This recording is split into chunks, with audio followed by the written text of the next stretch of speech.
El ticket estaba en la caja registradora con el nombre de Ed Gein escrito. La venta de anticongelantes se había cerrado a las 9:30 de la mañana y después de esa hora nadie había vuelto a ver a Bernice Warden. Su camioneta seguía delante de la ferretería, el mostrador estaba en orden, la caja con el recibo estaba dentro y la calefacción encendida. Era como si hubiera salido un segundo y nunca hubiera regresado. En un pueblo como Plainfield, donde todos se conocían y sabían los horarios los unos de los otros, aquella ausencia no pasaba inadvertida. Y además Bernice no era una persona de desaparecer. Y menos aún en un día de trabajo con la tienda abierta y la caja medio abrir. Algo no encajaba.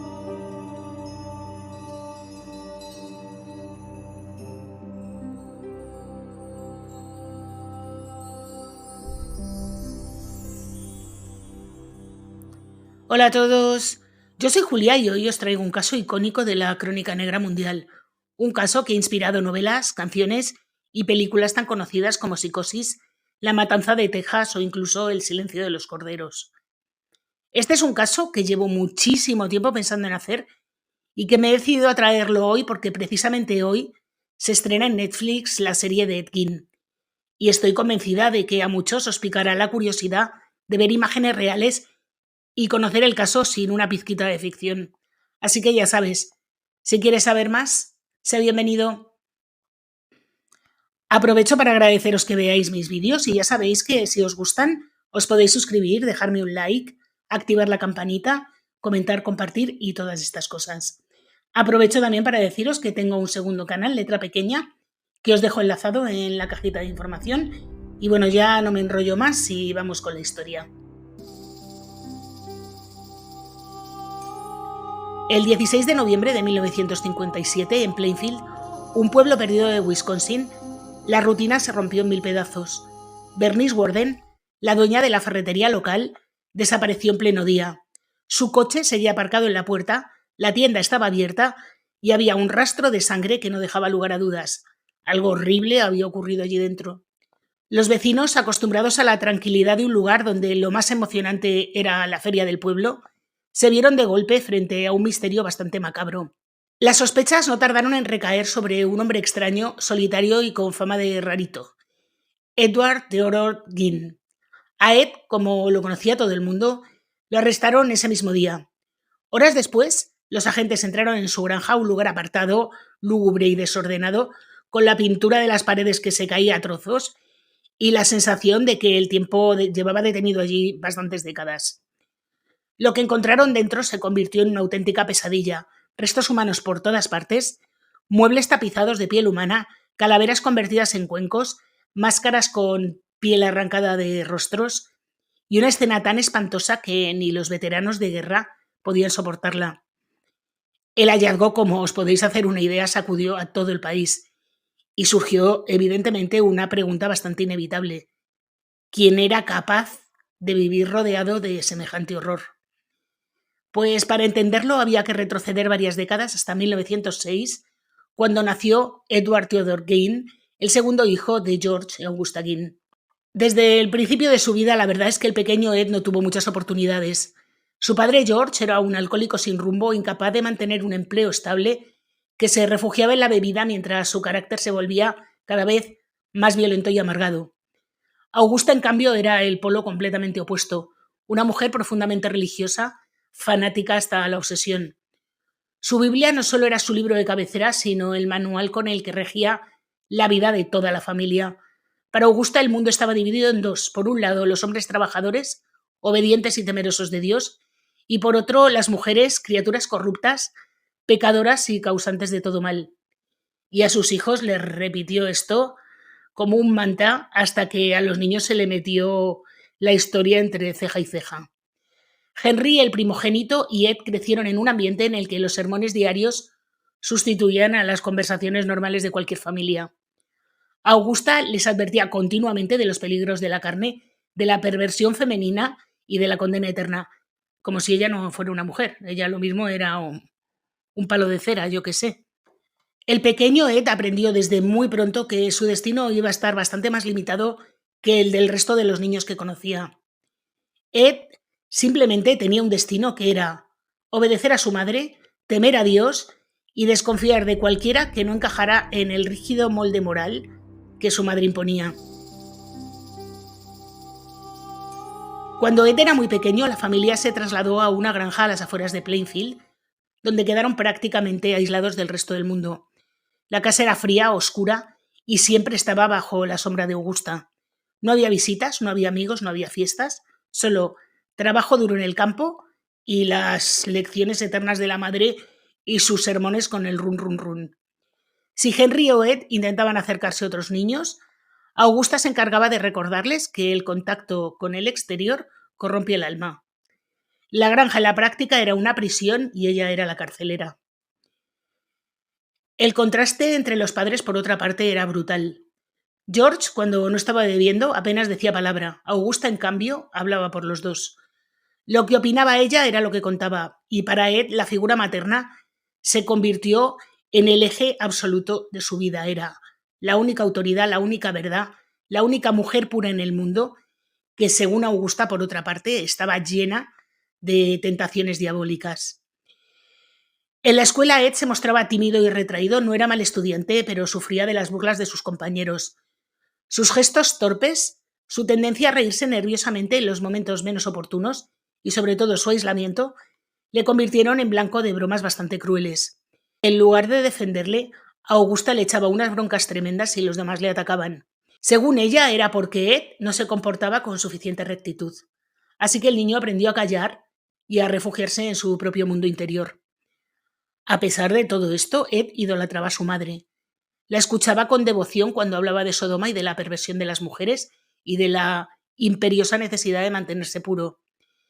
El mensaje en el niño caló muy hondo y para él las mujeres eran malas, tentadoras, condenadas, todas menos su madre, que era a la vez protectora y tiránica. Mientras tanto, Henry, su hermano mayor, ya no tragaba con tanto fervor las enseñanzas maternas. De hecho, a medida que crecía, empezó a criticar abiertamente la dependencia que tenía Ed de su madre, algo que al pequeño le perturbaba muchísimo, porque para él la sola idea de cuestionar a su madre era casi un sacrilegio. Así, la tensión entre los hermanos fue creciendo, y aún más cuando Henry insinuó que la visión que tenía su madre del mundo era bastante enfermiza. Y así fueron pasando los años hasta que llegamos a la adolescencia de Ed, que no os creáis que tampoco trajo demasiadas novedades. Mientras otros jóvenes de Plainfield empezaban a salir, a coquetear con las chicas en los bailes o a soñar con dejar el pueblo, Ed seguía pegado a la falda invisible de su madre. A estas alturas, evidentemente, ya no era un niño, pero su dependencia seguía siendo absoluta. Si la madre hablaba, él escuchaba. Si la madre ordenaba, él obedecía. Si la madre maldecía al resto del mundo, él asentía. En la escuela secundaria, su carácter retraído le condenó a la soledad. Era ese muchacho que se sentaba en un rincón, se reía cuando no tocaba y parecía no encajar nunca en la dinámica de los demás. Los profesores notaban que era muy aplicado en lectura, incluso obsesivo con ciertos temas, pero tenía una nula habilidad social. Nadie le invitaba a nada y en el fondo él tampoco lo habría permitido. Augusta se encargaba de recordarle que mezclarse con otros era abrir la puerta al pecado. En casa, por otra parte, las cosas tampoco iban bien. George, el padre, seguía hundiéndose en el alcohol y era incapaz de mantener un empleo estable. Vagaba entre trabajos mal pagados y temporadas en las que no hacía más que beber y descargar su frustración en la familia. A ojos de Augusta, él era poco más que la prueba viviente de lo que ocurre cuando un hombre se aleja de Dios. Y se lo repetía a sus hijos día tras día, machaconamente: no seáis como vuestro padre. Paradójicamente, aunque Augusta despreciaba a George, nunca le abandonó.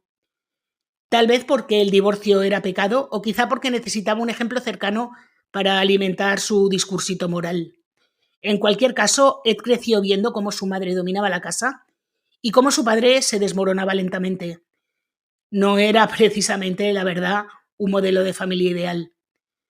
Cuando George murió en 1940 víctima de su alcoholismo, nadie en Plainfield lloró demasiado.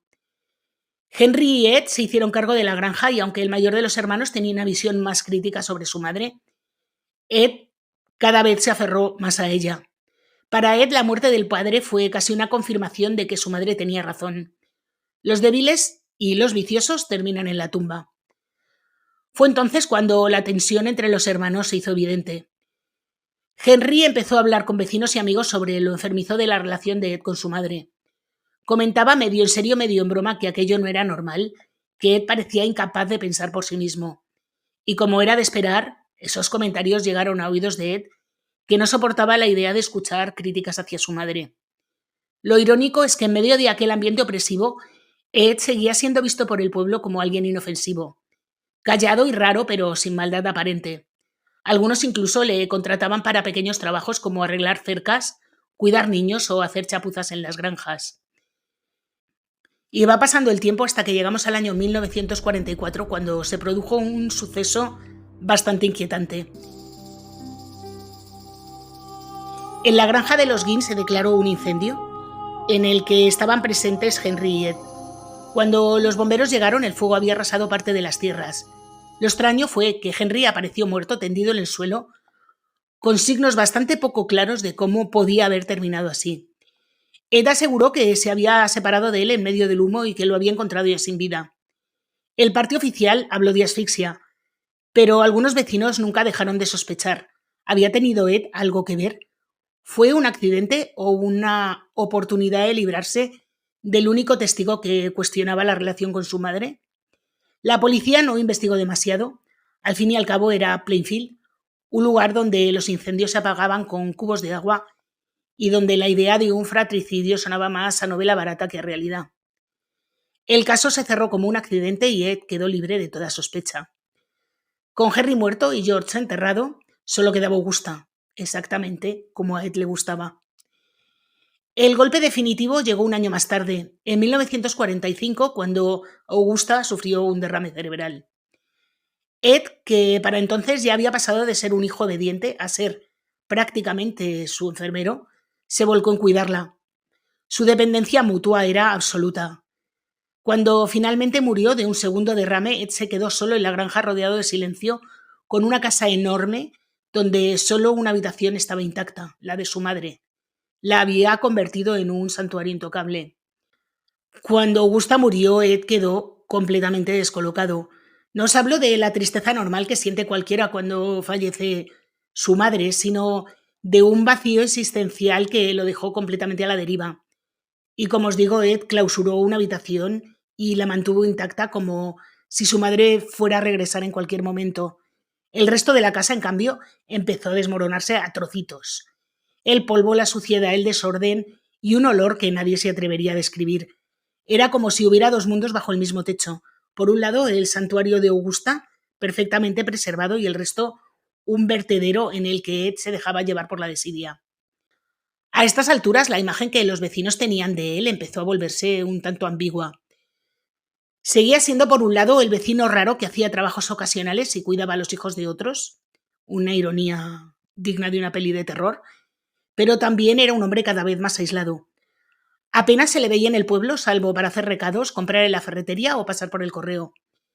Su apariencia era la de siempre, era tímido, con aspecto de campesino despistado, alguien que hablaba poco y sonreía menos. Nadie podía imaginar lo que se estaba cociendo en esa mente. El aislamiento, sin embargo, no le dejó quieto. Con la madre convertida en un recuerdo, Ed necesitaba algo más. Fue entonces cuando empezó a leer obsesivamente. Los periódicos locales, las revistas de crímenes, los folletos médicos, cualquier cosa que alimentara su mente. Entre sus lecturas favoritas estaban las historias sobre caníbales, experimentos nazis y rituales oscuros. Estas páginas eran gasolina para un fuego que os aseguro que no iba a tardar en arder. Y además no se trataba solo de leer, también empezó a frecuentar los cementerios. Según confesó después, lo hacía como quien va de visita. Paseaba entre las tumbas, buscaba nombres conocidos de mujeres recientemente fallecidas y algunas noches no se conformaba solo con mirar. Con la pala al hombro desenterraba cuerpos enteros y se los llevaba, o enteros o por partes, a lo que él llamaba su colección, como si fueran objetos de feria. Y después, en un gesto grotesco de cortesía, volvía a cubrir la tumba, porque así los familiares pensarían que nada había cambiado. Para él era una especie de autoservicio de cosas macabras. Lo que hacía con estos restos supera el límite que cualquiera puede imaginar. Con la piel humana fabricaba máscaras y guantes, Con huesos hacía utensilios de cualquier tipo, con las cabezas trofeos improvisados, y lo más perturbador de todo es que confeccionó un traje completo de piel femenina, con el pelo incluido, que se ponía para caminar por la granja. Una especie de carnaval del horror, con él como único espectador. La explicación que dio a los policías años después fue tan seca como aterradora. Sí, lo hice. Ni orgullo, ni vergüenza, ni nada. Simplemente hablaba de aquel traje de piel humana como quien habla de coserse un abrigo. Para Ed aquello no era un pasatiempo morboso, era casi una liturgia. Con cada máscara, con cada objeto hecho de piel, intentaba recrear la presencia de su madre. No podía traerla de vuelta, pero podía rodearse de sustitutos que le recordaran a ella. Era su manera retorcida de mantener vivo el vínculo. La devoción, evidentemente, se había convertido en una obsesión, y la obsesión en una locura completamente delirante. El salto de Edkin del cementerio al asesinato parecía inevitable. Durante un tiempo el saqueo de tumbas le sirvió como válvula de escape. Desenterrar, cortar, coser, transformar, pero llegó un punto en que ya no era suficiente. Los restos le parecían demasiado fríos, demasiado callados, y entonces puso sus ojos en una mujer viva. La primera fue Mary Hogan, propietaria de una taberna en el pueblo cercano a Pine Grove. Tenía un carácter fuerte, era bastante vulgar hablando y llevaba su negocio con mano firme. Todo lo contrario a la figura santa que Augusta había representado para él.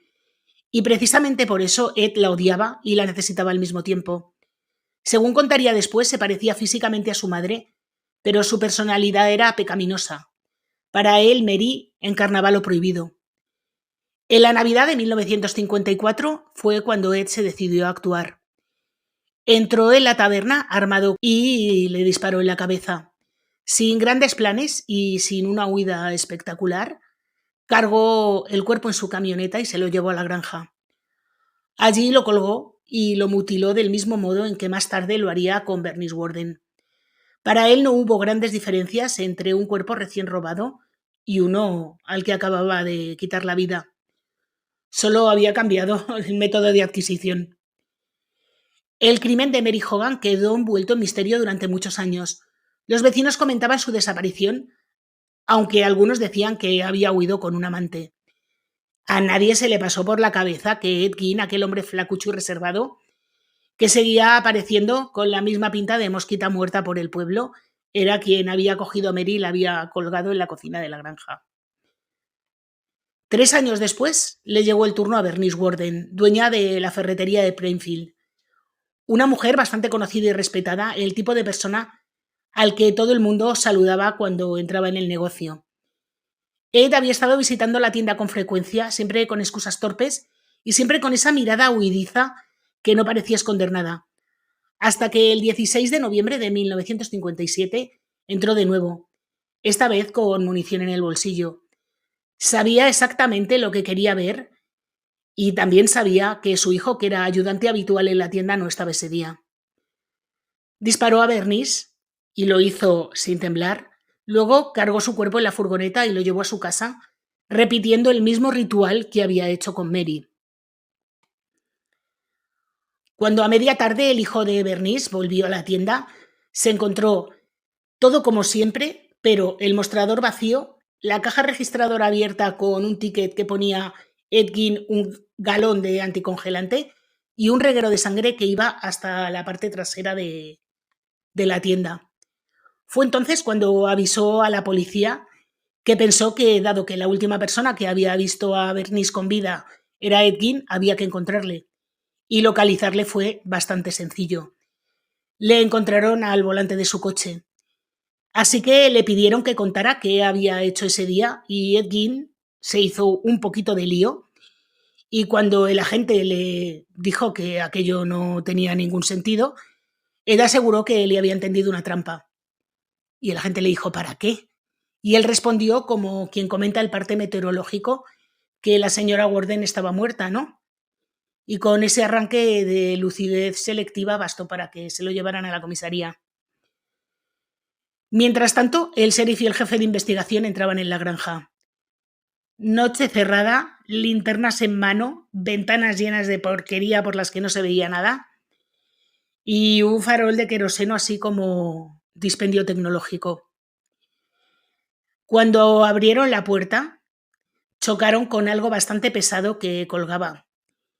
Y ahí fue cuando encontraron el cuerpo de Bernice, suspendida boca abajo por los tobillos, con una barra atravesada por el talón, el tronco abierto de arriba abajo y las muñecas atadas a los extremos de un palo, como quien cuelga y despieza una res. No tenía cabeza. El shock de los agentes os podéis imaginar cómo fue, pero cuando empezaron a barrer con la luz el resto de la habitación y el resto de estancias ya fue cuando se quedaron completamente estupefactos. En la misma cocina encontraron varios cráneos cortados por la parte de arriba y convertidos en cuencos, calaveras montadas en los postes de las camas, un cinturón de pezones, brazaletes de cuero que no eran de cuero, un tambor hecho con piel humana, máscaras faciales de mujer e incluso sillas también hechas con piel humana. En un cajón había 9 vulvas desecadas, una pintada de plata con un lacito rojo y otra cubierta de sal. Junto a los fogones se encontraron el corazón dentro de una bolsa de plástico y las vísceras envueltas en periódico y metidas dentro de un traje viejo. La cabeza apareció más tarde entre 2 colchones en un saco de arpillera. Al forense le tocó anotar que había curvado 2 clavos de 10 y los había unido con bramante y los había introducido por las orejas en un sistema sencillo para colgarlo de la pared como un trofeo de caza. No todo era carnicería. En la parte trasera, el jefe de criminalística fotografió una bata de piel de caballo colgada detrás de una puerta. Enroscada dentro una bolsa de papel. Dentro, pelo largo unido a cuero humano. Era la cabeza de Mary Hogan, la tabernera esta que había desaparecido. La casa era un auténtico desastre, no os podéis imaginar, había de todo por todas partes, unos rastros macabros asquerosos, todo menos una puerta que estaba claveteada y que cuando la policía arrancó encontró lo que había sido el dormitorio y el saloncito de su madre, que estaban perfectamente colocados y ordenados, la cama recién hecha, vamos, estaba todo impoluto, con una buena capa de polvo, pero más o menos bien conservado, no como el resto de la casa que, aparte de los recalitos que había por ahí, es que estaba que se caía a trozos. Mientras tanto, Ed estaba en la comisaría y iba diciendo cosas así como a retazos, pero cosas incoherentes que no había manera de ponerles un hilo. Pero la cronología que reconstruyó la policía fue muy metódica y fue capaz de reconstruir paso por paso lo que pasó aquel día.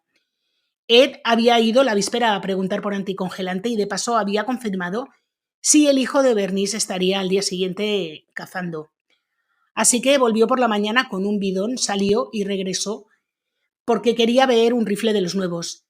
Pidió que le bajaran una carabina del expositor, introdujo con calma una de sus balas dentro, porque las llevaba en el bolsillo, y luego disparó a la mujer mientras ella miraba por la ventana. Luego cargó el cuerpo, arrancó la camioneta del negocio de Bernice y desapareció. Dentro de la ferretería quedaron el casquillo, el reguero y la factura con su nombre. Paralelamente, los agentes empezaron a unir cosas que antes parecían excentricidades sin mayor recorrido. Un camión verde oscuro con tablillas de madera y sin matrícula, que un vecino había visto varias veces en la taberna de Mary, coincidía exactamente con la pick-up que tenía Ed.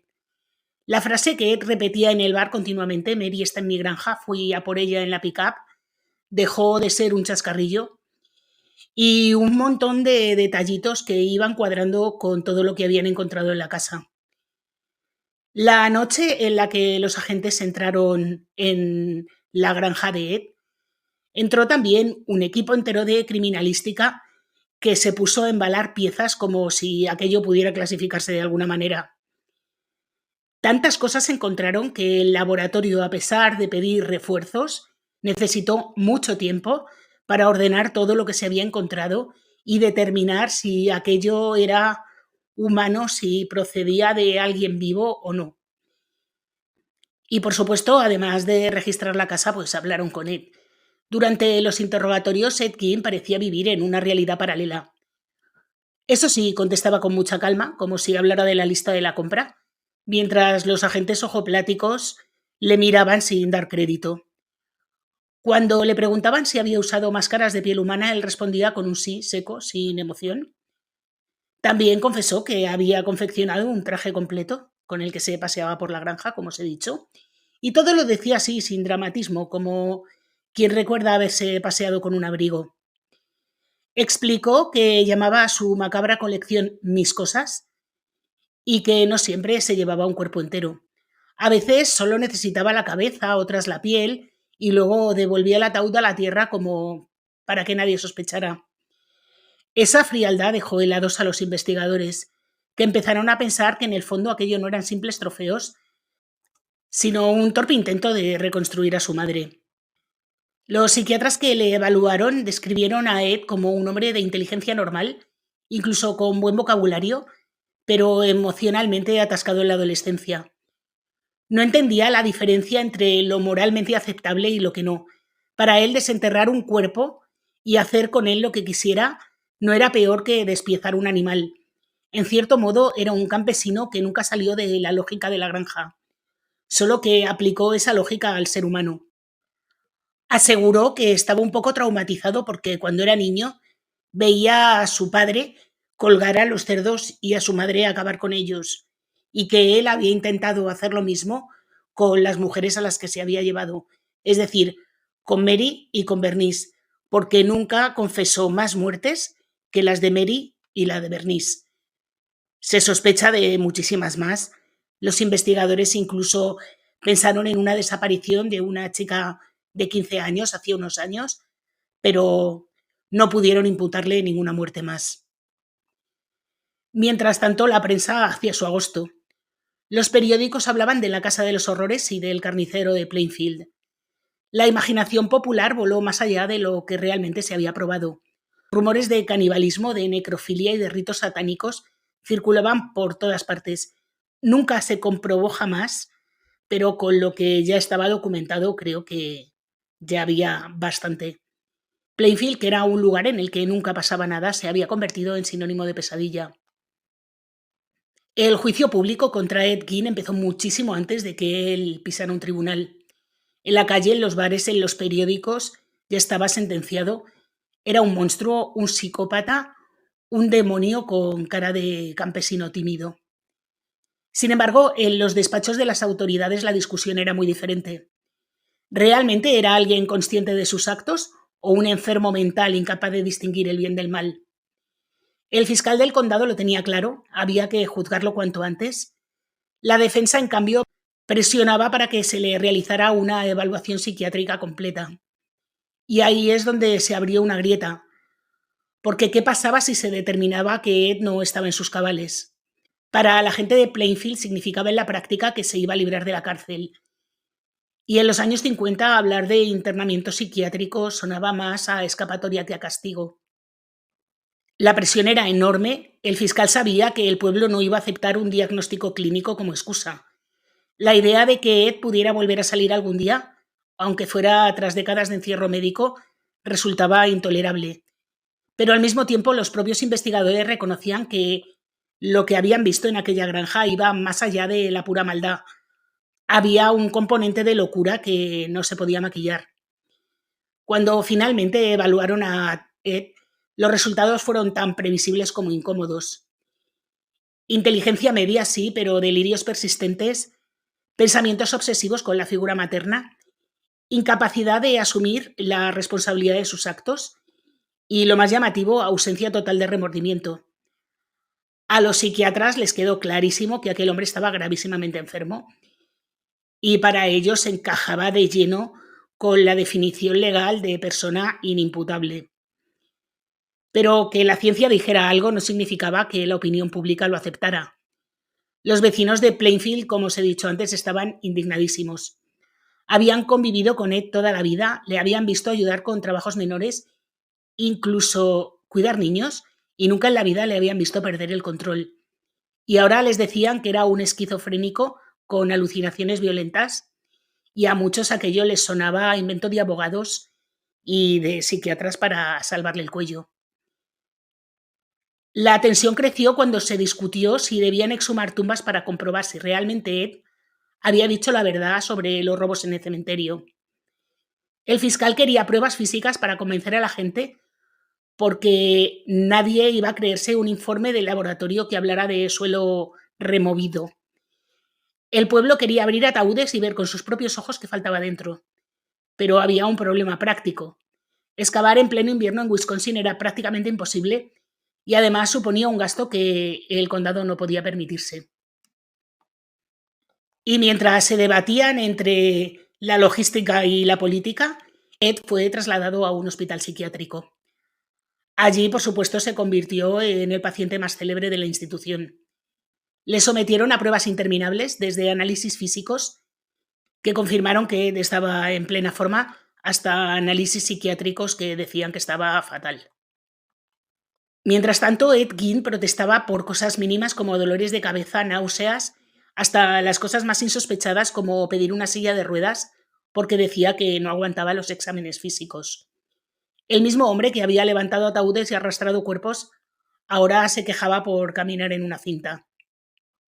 Y lo más sorprendente de todo es que, según Ed, en el hospital olía fatal, como a carne en descomposición. El personal del hospital no percibía nada, pero él insistía e insistía y les parecía todo bastante alucinante porque este hombre llevaba años viviendo en una casa saturada de putrefacción y ellos pensaban que ese hedor se le había incrustado en la memoria porque realmente nadie percibía ese olor del que hablaba Edkin. A pesar de todas las pruebas que le hicieron, los psiquiatras tardaron un tiempo en ponerle a nombre a todo lo que le pasaba porque le pasaban demasiadas cosas. Su mente era un cóctel explosivo de rigidez moral heredada de su madre y fantasías macabras. En los test aparecía un patrón constante que era identificaciones femeninas, sentimientos de culpa ligados al sexo y un concepto infantil de la moral. Decía que la moral de Plainfield era muy baja, repitiendo como un eco lo que Augusta le había metido en la cabeza desde que era un niño. En sus declaraciones sobre Mary Hogan y Bernice Worden, describía a ambas mujeres como pecadoras, una porque hablaba con vulgaridad y regentaba una taberna, la otra porque, según él, había roto un matrimonio y provocado que alguien se quitara la vida. Ed recogía rumores del pueblo y los convertía en sentencias divinas.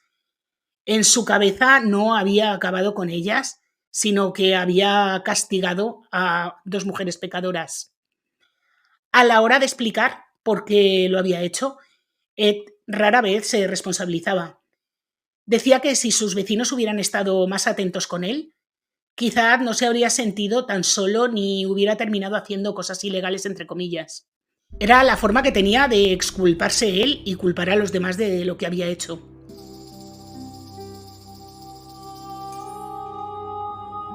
Cuando trataron de reconstruir los crímenes con él, su memoria se volvió selectiva. Recordaba con precisión insultos o faltas de sus víctimas, pero olvidaba o fingía olvidar detalles cruciales como cargar un cuerpo en la camioneta o disparar un arma que él mismo había preparado. Aseguraba que la muerte de Bernice Worden había sido un accidente, aunque había entrado en la ferretería con los cartuchos en el bolsillo. Amnesia interesada la llamaban los médicos. Olvidar lo que te condena y recordar lo que te justifica. Los especialistas coincidían en que su aislamiento social y la influencia devastadora de Augusta habían creado en él una estructura mental rígida, incapaz de diferenciar entre la superstición, la religión y la moral personal. Cuando su madre murió, el vacío fue tan insoportable que Ed empezó a construir un mundo alternativo con cuerpos y objetos macabros. En su lógica retorcida, los cuerpos eran muñecos que le ofrecían compañía. Hablaba de ellos como si fueran objetos de confort, piezas que completan una casa museo que había montado en torno a la memoria de su madre. Para los psiquiatras, desde luego, no había duda, y Ed sufría un proceso esquizofrénico crónico. Sabía, en teoría, la diferencia entre el bien y el mal, pero su enfermedad anulaba la capacidad de actuar conforme a ese conocimiento. Podía repetir que matar estaba prohibido, pero al mismo tiempo lo justificaba como un deber moral. En 1958 el juez aceptó el informe de los médicos. Ed no estaba en condiciones de ser juzgado y debía permanecer en un hospital psiquiátrico. Para los vecinos fue un insulto. Ellos no querían diagnósticos ni tecnicismos, querían justicia, verlo entre barrotes o mejor aún bajo tierra. La idea de que un hombre había fabricado lámparas con piel humana y que podía ser rehabilitado era intolerable. Sin embargo, 10 años después de estar encerrado en el hospital psiquiátrico, Ed Gein fue declarado competente para afrontar un juicio. Era 1968 y para muchos en Plainfield aquello sonaba a una broma de mal gusto.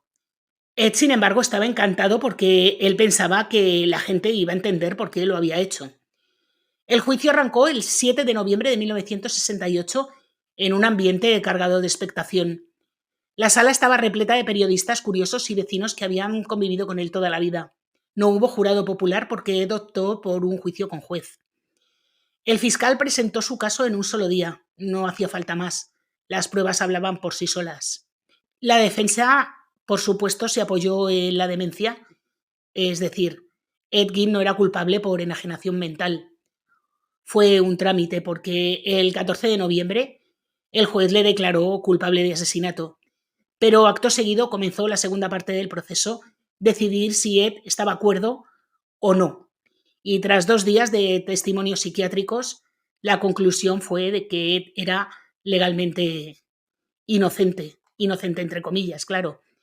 Es decir, era responsable de los hechos, pero incapaz de haberlos comprendido en el momento, así que no pisaría una cárcel, sino que permanecería en un hospital estatal.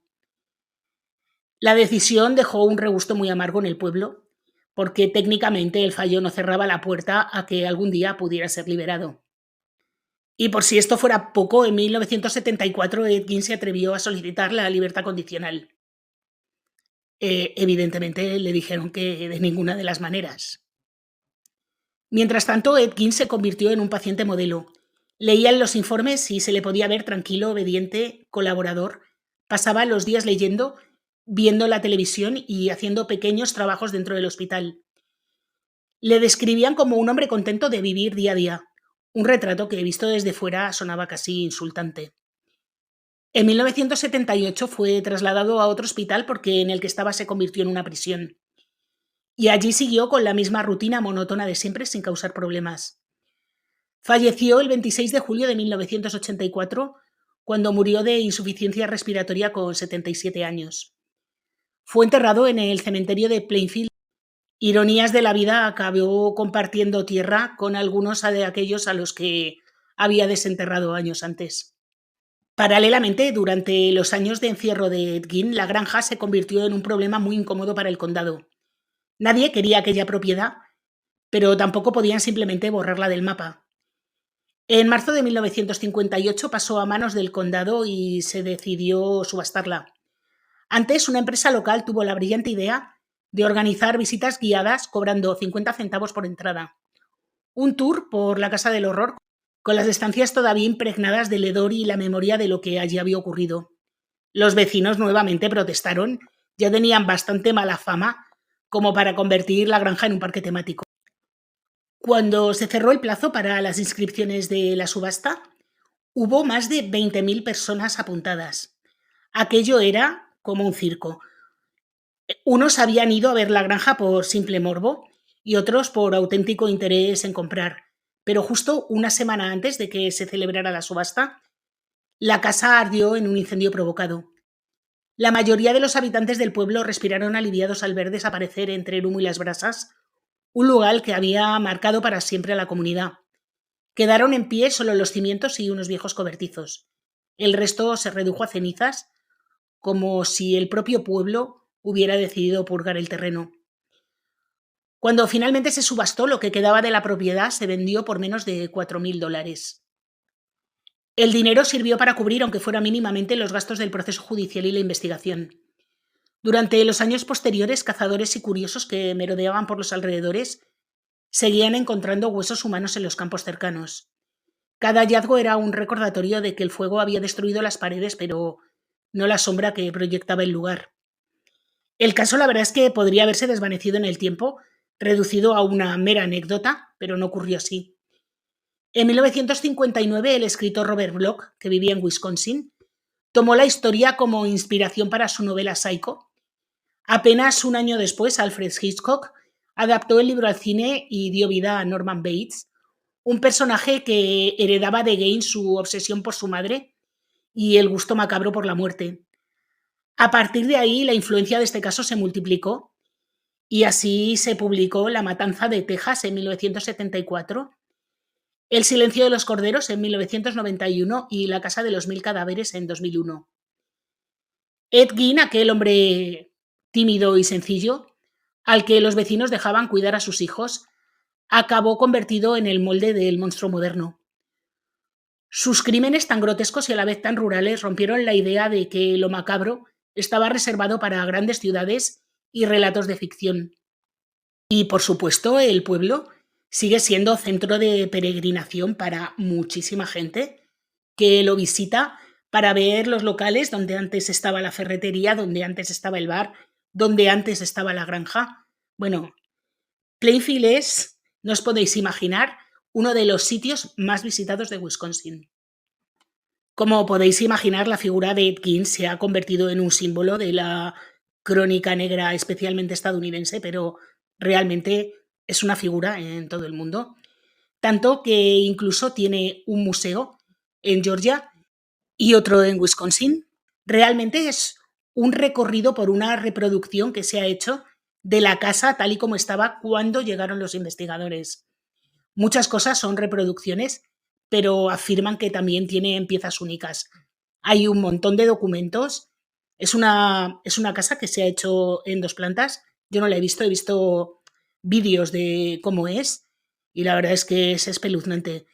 Incluso una de las cosas que te dicen en la guía es que si tienes mucha aprensión una vez que estás dentro, que eres muy libre de abandonar el tour cuando quieras. Y eso que sabes a lo que vas. O sea que imaginaros lo que tiene que ser eso. Vamos, yo no quiero verlo ni loca. Y bueno, hasta aquí el caso de hoy. Espero que os haya gustado. Espero que si estáis viendo o habéis visto o pensáis ver la serie de Ed Gein os haya aclarado algunas cosas. Evidentemente la serie, partes estoy convencida que las van a rellenar con ficción, porque es imposible hacer 8 capítulos sin un poquito de ficción. Pero bueno, es algo que tampoco puedo asegurar porque este vídeo se va a estrenar el mismo día que la serie, así que no la he visto. Prometo verla y si en algún momento tengo ocasión os contaré mis impresiones. Porque este caso de verdad que a mí me parece muy, muy, muy, muy, muy interesante. Y al margen de esta serie de Netflix hay muchísimos documentales, hay un montón de libros. Sobre este caso hay muchísima, muchísima documentación.